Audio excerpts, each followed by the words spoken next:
কষ্ট একটাই, আমরা প্রবাসে যারা থাকি তারা বাংলাদেশে যে কোনো প্রাকৃতিক দুর্যোগ হোক আর যে কোনো অন্যায়ের বিরুদ্ধে আন্দোলন হোক, আমরা যেভাবেই পারি আমরা অংশগ্রহণ করার চেষ্টা করি, আমরা যতটুকু সম্ভব সাহায্য করার চেষ্টা করি। কিন্তু দিন শেষে প্রবাসীরা না হই পরিবারের আপন, না হই নিজের দেশের জনগণের আপন। তাদের যেই স্বার্থ সেটা যখনই উদ্ধার হয়ে যায় তখন তারা আর প্রবাসীদেরকে চেনে না। তাদের কাছে আবারও আমরা সেই একটা অক্ষর প্রবাসী এটাতেই আটকে থাকি। তারা রীতিমতন আমাদেরকে সম্মান করতেও জানে না, সম্মান করেও না। শুধু প্রতিটা স্বার্থের সময়, প্রতিটা দুর্যোগের সময়, প্রতিটা আন্দোলনের সময় মনে প্রাণে চায় আমরা প্রবাসীরা যেন তাদের পাশে থাকি। আমরা কিন্তু থাকিও, প্রতিবারই থাকি। কিন্তু তার পরবর্তী যেটা হয়, যে সামান্য সম্মানটুকু একজন প্রবাসী হিসেবে পাওয়ার দরকার সেটুকু কিন্তু আমরা পাই না, কোনোদিনই পাই না। আমরা প্রবাসীরা যেই সমস্যাগুলো সবসময় উপভোগ করে আসি, যে সমস্যাগুলোতে সবসময় পড়ি, এয়ারপোর্টে নামার পর থেকে আমাদের জন্য কিন্তু কেউ আন্দোলন করে না, আমাদের পক্ষে কেউ কথা বলে না, আমাদের সাথেও কেউ থাকে না।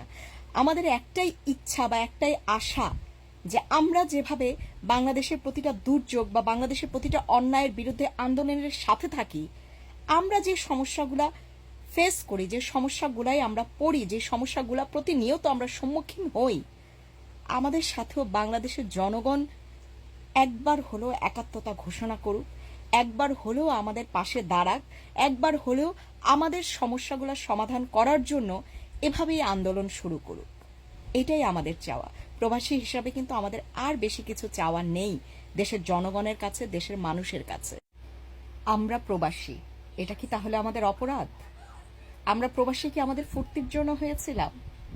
আমরা বেশিরভাগ প্রবাসী আমরা কোনো না কোনো প্রয়োজনের জন্যই আমরা দেশ ছেড়েছিলাম, আপনজন ছেড়েছিলাম। আমাদের কি কষ্ট লাগে না?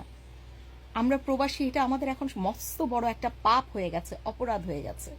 আমরা তো যতটুকু সম্ভব আমরা খেয়াল করে দেখবেন বিশ্বের যে কোনো জায়গা থেকে আমরা কিন্তু দাঁড়িয়েছি আপনাদের সাথে। আমরা সব সময় দাঁড়াই, সেটা যে কোনো প্রাকৃতিক দুর্যোগ হোক, যে কোনো অন্যায়ের বিরুদ্ধে আন্দোলন হোক। কিন্তু আমাদের প্রবাসী ভাই বোনেরা যখন বিমানবন্দরে নেমে যতগুলা সমস্যার সম্মুখীন হয়, আপনারা সাধারণ জনগণ বা তরুণ সমাজ কখনো কি আমাদের পাশে দাঁড়িয়েছেন? কখনো কি দাঁড়ানোর চেষ্টা করেছেন? আমাদের পক্ষে একটা কথা বলার চেষ্টা করেছেন? করেননি।